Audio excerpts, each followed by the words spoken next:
Welcome to the Embrace Podcast. You've been waiting for a long time for us to have this conversation today. We can promise you in our conversation series around empowerment, well-being, and excellence, you will find something that will make you think about what you're doing now and what you could do in the future. Today, we do have a special guest with us, which is Mike Bellot. For those who don't know Mike is the founder and CEO of Cow Academy. More specifically, Mike is known for his spectacular invention, which is Solo Bag, a solar-powered handbag that helps students in developing countries to study without using the candlelight. Whilst we're waiting to welcome Mike within our show, we're not enjoying a cup of tea, a glass of water, or whatever drink make you feel more comfortable. And stay tuned. Our next guest is Mike. Thank you. Mike, many of us are inspired by your path and your early beginning to becoming an entrepreneur and change maker. Could you take us back to a moment or experience that truly shape your sense of purpose? If I can choose a moment, it's gonna be back in 2016. At that time, I was student in Taiwan, and I was in my dorm. I received a phone call from my family back in Haiti, and it was a really sad news that I get from the phone call. They told me that my cousin, so healthy young man, student, really believe in education as a path to help his family get out of poverty and everything he can, and his power to be among the best. It was a sad news to learn that he passed away. This was a really shocking moment for me, because I know we talked like not too long ago, and he was healthy, he was not sick. So what really happened? At that time, he was prepared for the national exam, the state exam, and he using a candlelight to study, to finish his homework. While using the candlelight, he fell asleep on the table.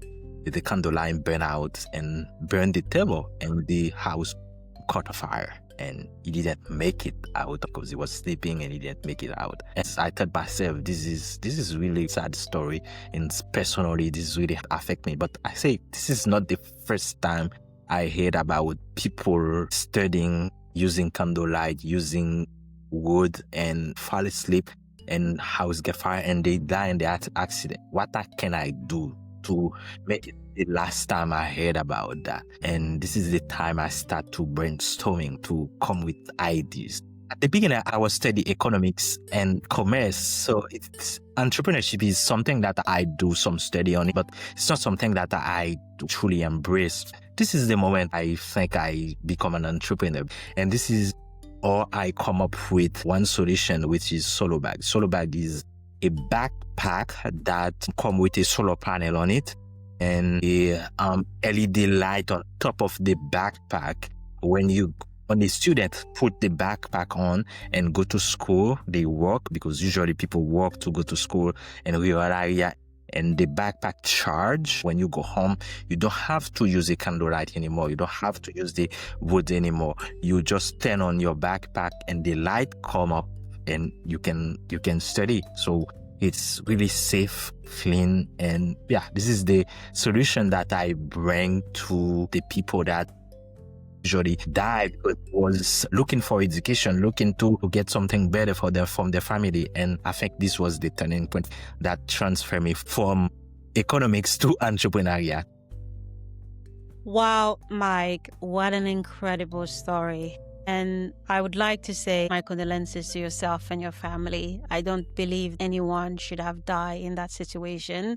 Your cousin's dying whilst he was studying because he had a dream. His death has inspired you to move forward and to create something that is meaningful for other people, where electricity could be a challenge, especially in some of the developing world. So now I think we have a clear picture about what has motivated you and why Solo Bag has been so popular and famous. I am happy to see that actually it's someone that I know who has created Solo Bag. So Really and truly, on behalf of all Haitian people, we want to say thank you. Even though this whole story of Solobag is based on an unfortunate incident that has inspired you to make our life better. So now, in terms of overcoming such a big moment in your life and turning it into something so powerful, can you share with the audience some of the challenges that you may have encountered throughout your path to creating this solo bag and how you have overcome those challenges? To continue with the story, we create a prototype. I decided to go back to Haiti and to implement the solution that I have created. Everyone in Haiti embrace so what we have created. People was hiking to buy the first solo bag. We have people from every area in Haiti contacting us. "Oh, I want to be like the authorized distributor. So I want to sell your backpack on my store." Everyone see the solution has something that incredibly gonna change people's life. So we have some support. Different from Haiti Prime Minister. Yeah, he visited us and he was really happy about it. And he said that I gonna provide you some support. But it's not like a financial support is a prime minister acknowledge what you're doing is a solution that can change people's lives is something that I can say that is a great support. Other state institution in Haiti, mostly the FDI. It's a fund that created by the government to support manufacturing. So they provide us the first seed funding that we need to create of a solo bag, and we have other NGOs, the foreign government is Taiwan. I have Taiwan. That provide us this financial support to create a manufacturer that provide job to 40 women, only hire women. And the manufacturer, Interesting. yeah, exactly. We end it because you know that if women get the money gonna share to the family. So we work with our donors, with our supporters, like 40 people. We not only produce backpack, actually, we work with the company that take plastic. We create backpack with them. This was a really amazing, and people like it, and it's nothing like waste, but it's something really beautiful. And then people buy the sort of backpack made is in Haiti thing. We open our store in Del Macaron Street. People can come, they can see different backpack that we have. They can buy the backpack. And it was, I think, one of the best experience on my life and one of the great venture in Haiti that it's not only in Haiti, because all over the world people talk about this solution. So we've been featured in Forbes magazine, we've been featured in CNN, and we've been featured all over the world. People talk about it. Yeah, this is a solution a black man create. So usually they say a black man, the mention. So, but the thing is, the turning point is from a situation that was painful for me to convert this into a solution that impact people, that change lives. People, I'm really proud of it.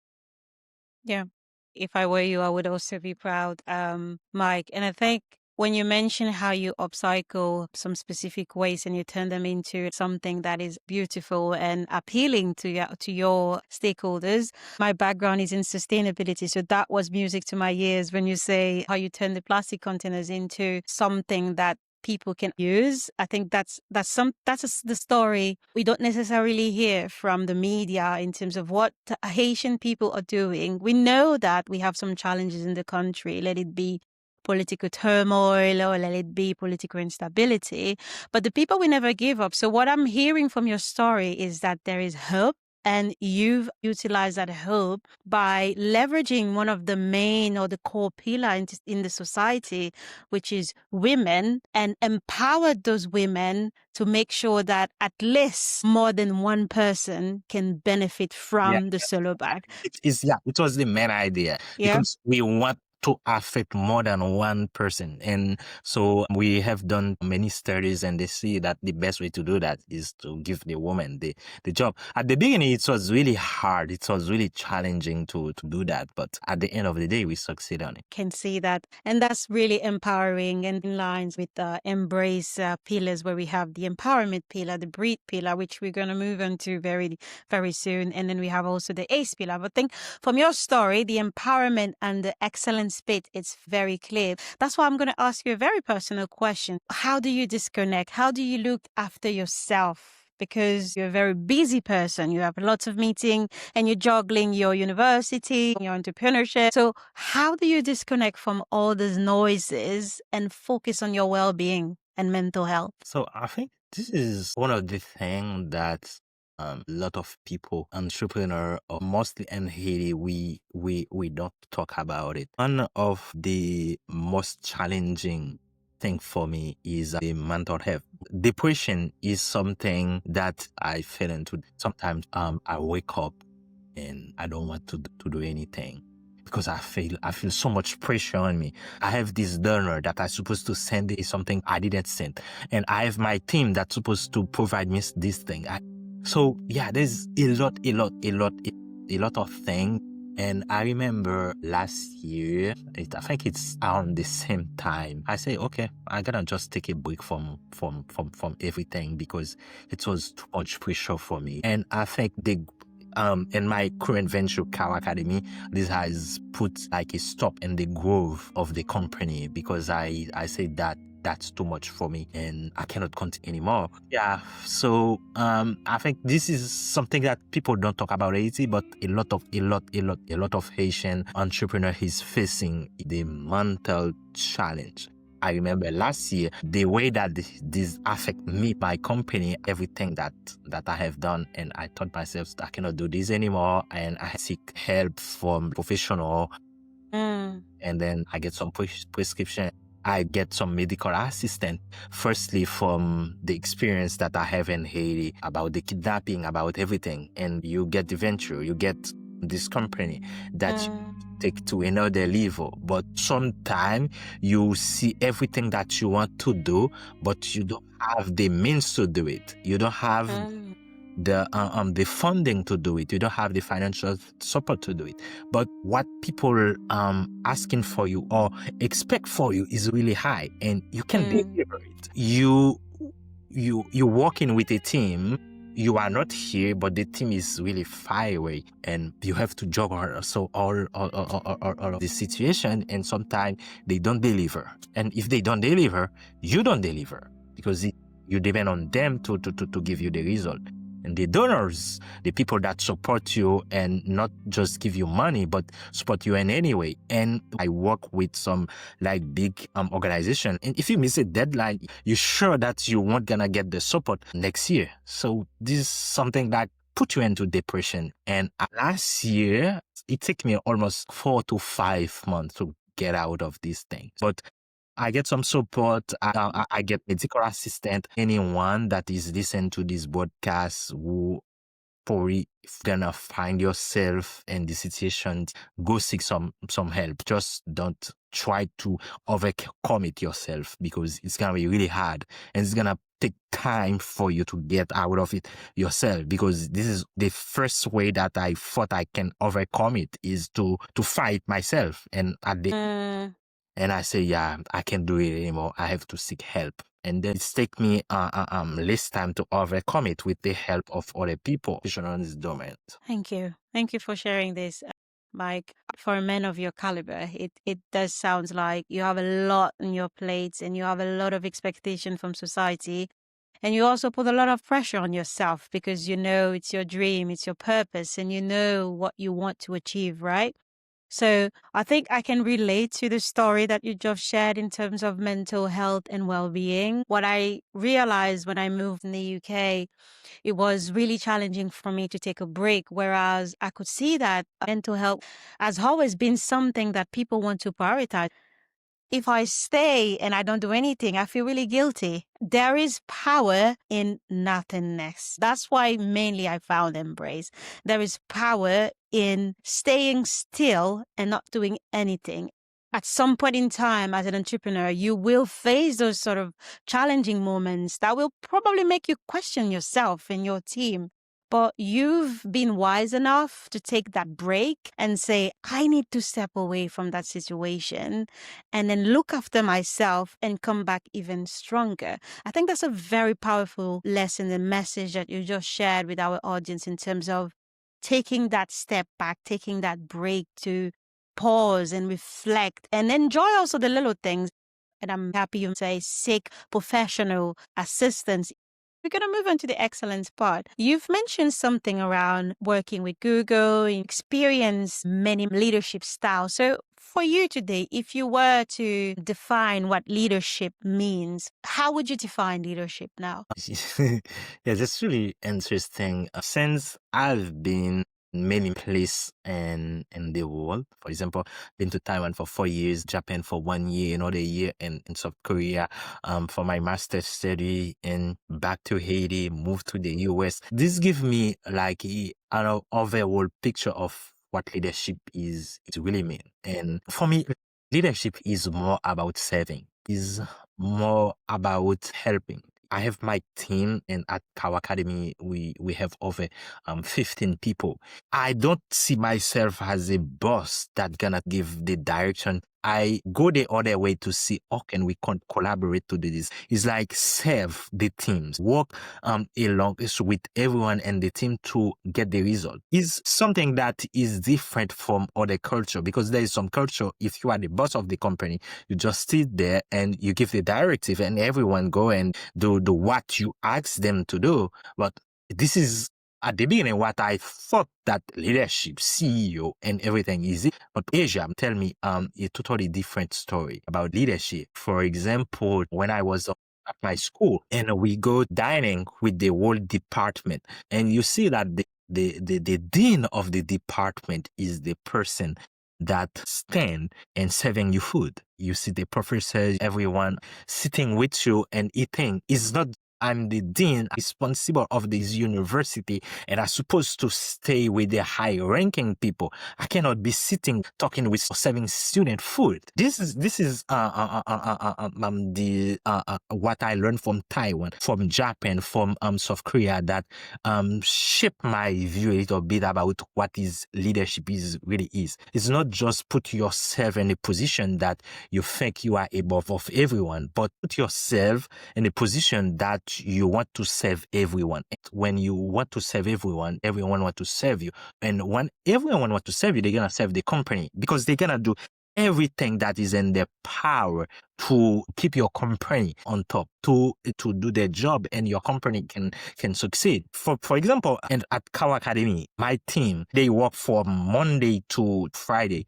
If I tell them, hey, I have something to do tomorrow, they won't ask me to pay for Saturday, because I put them in a position that they feel that these companies belong to them. So I put myself in a way that I'm at the same level of everyone in the company. We work together, we embrace, we have a purpose, we have a vision, we have a mission, and we can work to make this a reality. So I connect with all of them. We work together. We're gonna build this together. Sometimes I call them at night to get a meeting. They take the call. Hey, I'm happy you're calling. They don't ask for overtime for that, because they feel that they connect with the mission, they connect with the vision, and they're gonna do everything in their power to this. Is because I don't see myself, or I don't show myself in the meeting and the company has a CEO. I show myself as someone that is here to serve people, to serve the team, to work with the team together, to achieve something together.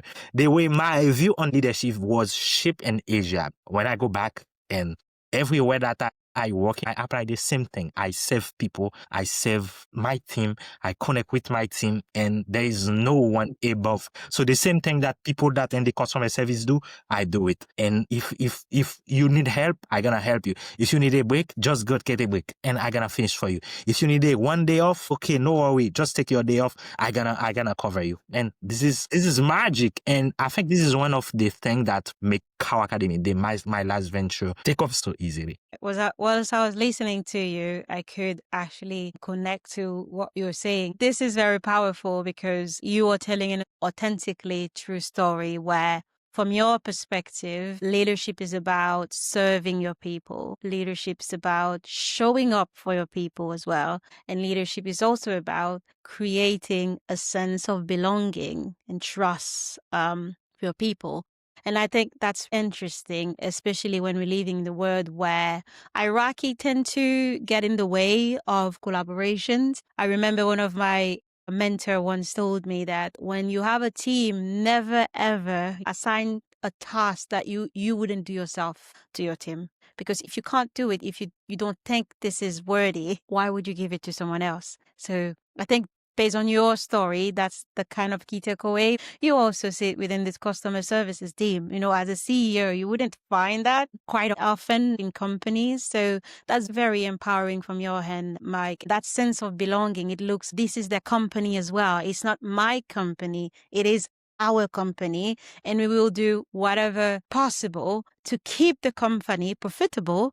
And I think that's inspiring and amazing how you manage your team and create that sense of belonging and trust, whereby you show up as a leader and you show them that you are here to serve them and you believe in their capacity and capability to run the company as well. Mike, it's been a fantastic story. And I know for listeners, there's a lot of takeaway from the conversation with you, Mike. Let's say you go back 20 years in Haiti, then you meet your younger self or another person who is in the same position. What would you advise them in order to embrace entrepreneurship, innovation, and technology? So, as an entrepreneur, if you want to start this journey, you want to start it because you want to make money, you want to succeed in it. Because no one started entrepreneurial journey thinking about money first, ever succeed. Mostly think, oh, you can solve people problem, or can you bring solution to community, or can you help people? Because most of the company that are succeed think first about problem, about solving people daily life struggle that put people first before profit. It is something that I learned from my social impact venture. I always put people first. I always want to serve people. I always want to create impact.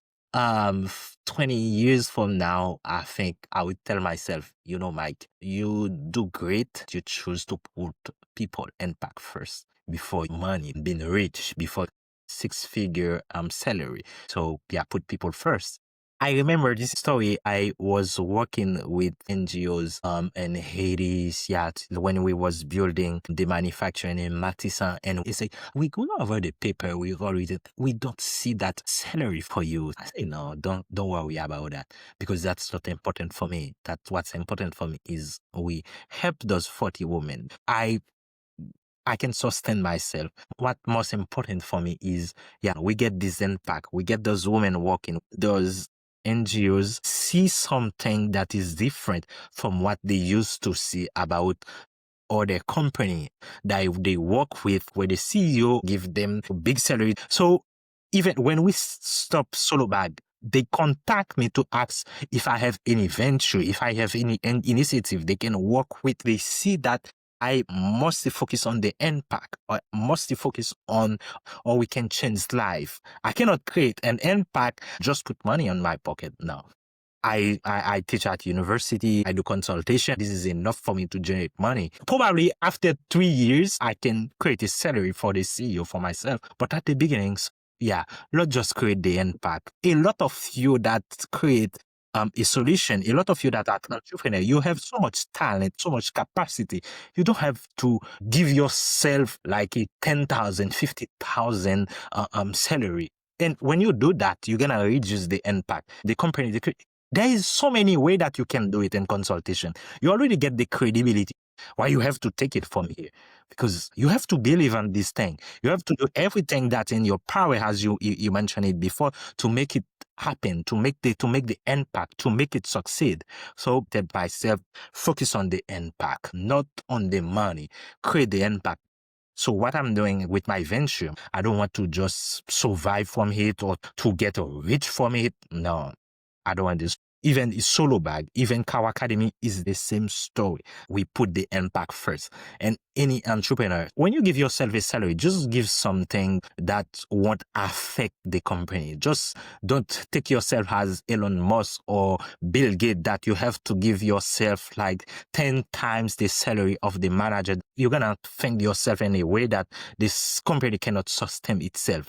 Just give yourself something that you can live with, not something that you should pay yourself as a CEO. But focus on the money, focus on the impact, because at the end of the day, when you focus on the impact, after 3 to 5 years, you're going to see the impact going to give you what you would never expected. Wow, that is interesting and amazing. And thank you. I want to replay what you just say, Mike. See beyond money, beyond profit, and put people first. Think about the problem that you are trying to solve and the impact your solution will have on the lives of these people rather than the money that you can get out of that solution. Because at the end of the day, entrepreneurship is about solving a problem and making other people's life better. You're not saying do not give yourself a salary. You're saying be considerate toward the number that you're putting next to your name, because if you put a big portion of money next to your name, it can have a detrimental impact on the company itself, and the company may not be able to sustain itself or respond to that problem that you wanted to address in the first place. Yeah, exactly. Because there is so many big corporate that failed because the CEO take this route. So for example, just it's not part of this, but for example, just take anyone that listen to this podcast, just watch We Work. You're gonna see a promising company that solves so many problems that do everything right. But the CEO see himself and give himself like money to buy jet, to buy like yacht, to buy like private jet, and you're gonna see all this sink the company. Just go We Work and a documentary, you're gonna have an idea. That is phenomenal. Thank you, Mike. Good conversation to learn about your turning point, the unfortunate situation that has led you to come up with Solo Bag, in your journey in terms of what you learned from a leadership perspective, depending on the continent or the country that you lived in for a while, especially Asia, has impacted the way that you see leadership in general, which is about serving people, being there for people, giving them a sense of purpose. Importantly, one of the key things that I think that we learn from you is about how you take a break, how you disconnect from the noises around you. Phoning someone that you care about is also important to acknowledge. Before we close, Mike, do you have any last word? Everyone watching Embrace, stop complaining. We have seen a lot, and this never lead to anything. Try to solve what you're complaining about. And we have a lot of problem in Haiti. What have you done to solve even a little tiny of the problem? There was problem in Haiti about electricity. I didn't create power plant. I didn't think about creating electricity or anything. So I just thinking about create a small backpack with a solar panel. This has huge impact. You have to embrace the same thing. Stop complaining. Stop saying the state didn't do anything for you. What have you done for yourself? What have you done for your community? Or what can you do for your community to make them better? Or what can you do for yourself to make yourself better? What can you do for your family to make them better? Because the complaining is not gonna bring anything than complaining again. So start to seek solution about the complaint. How can I solve this? How can I put more people together to solve this together? How can I put the community together and we solve the situation instead of waiting, instead of complaining? So yeah, stop complaining. Start seeking the solution. Thank you, Mike. It was great to have you today on the Embrace podcast. It's been an incredible conversation with Mike Bellot today, who is the founder and CEO of Cow Academy, and Daphne Pierre, the host of the Embrace podcast and the founder of Embrace. For those who don't know, Embrace stands for Empower, Breathe, and Excellence. Whilst you're waiting for the next episode to come up, please stay with grace and curiosity and stay tuned. It was good to have you, and see you next time. Thank you, Mike. Thank you.